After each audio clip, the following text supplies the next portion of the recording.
Bismillah ar-Rahman ar-Rahim. Guiding the tongue from the book of Al-Adhkar of Imam al-Nawawi, Imam Yahya bin Sharif al-Nawawi.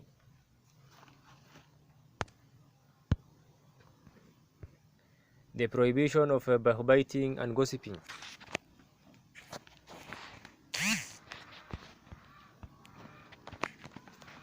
Note that these two matters are from the most vilest and despicable of things, yet the most widely spread among mankind, such that no one is free from them except for a few people.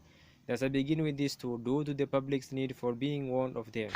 As for backbiting ghiba, then it is when you mention something about a person in his absence that he has to have mentioned, whether it is about his body, his religious characteristic, his worldly affairs, his self, his physical appearance, his character, his wealth, his child, his father, his wife, his servant, his slave, his turban, his attire, his manner of walking, his smile, his desolateness, his frowning, his cheerfulness, or anything else related to the above. Likewise, it is the same whether you mention that about him with words, draw writings, or whether you point or indicate him by gesturing with your eyes and hand or head. As for the body, then it is when you say he is blind, he limps, he is bleary eyed, he is bald, he is short, he is tall, he is black, he is yellow. As for his religious qualities, then it is when you say he is a sinner, he is a thief, he is a betrayer, he is an oppressor, he takes the prayer lightly, he is lenient with the impurities, he does not behave well towards his parents, he does not pay the zakat duly, and he does not avoid backbiting.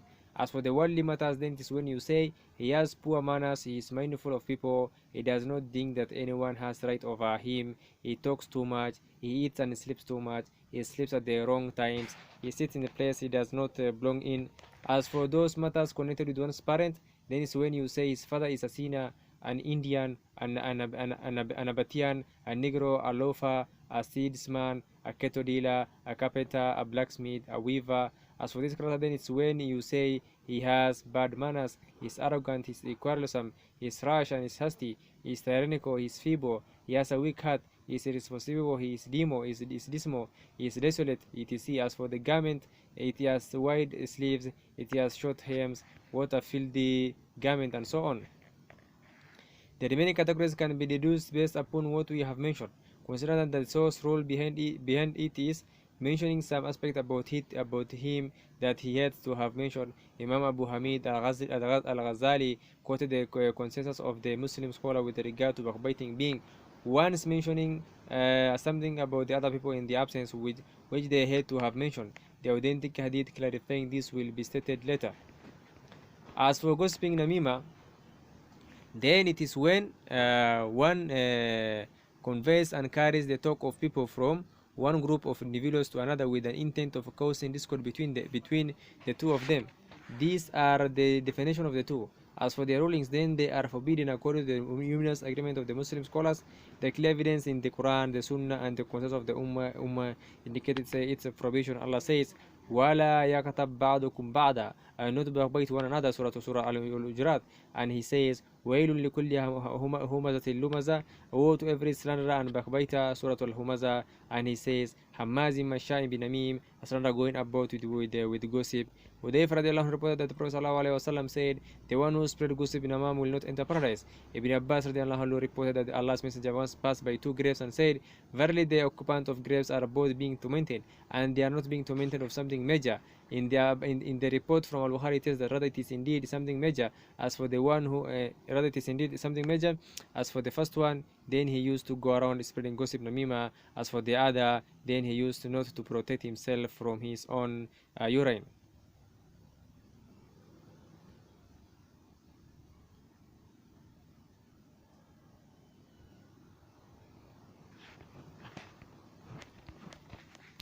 The scholars say meaning of and they are not being tormented for something major is something major according to the opinion or something major for them to have abandoned doing. Abu Hurairah reported that Allah's Messenger sallallahu alaihi wasallam once said,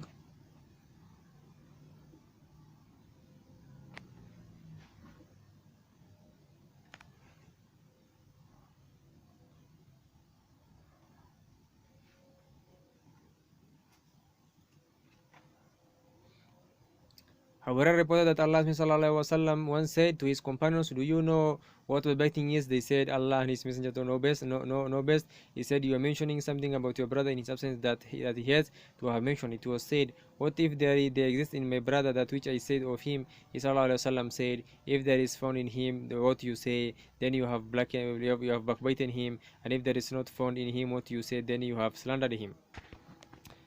Abu Bakr radiallahu anhu reported that Allah's Messenger wasallam said in his sermon on the day of sacrifice during his farewell pilgrimage, "Vary your blood, your wealth, and your honor are sacred for you, just as this day of yours is sacred. In this land of yours, in this month of yours, have I not conveyed?" Aisha radiallahu anhu reported that I said to the Prophet sallallahu alaihi wasallam, "You are more than Safiya by such and such." Some of the narrators said it meant that she was shot off.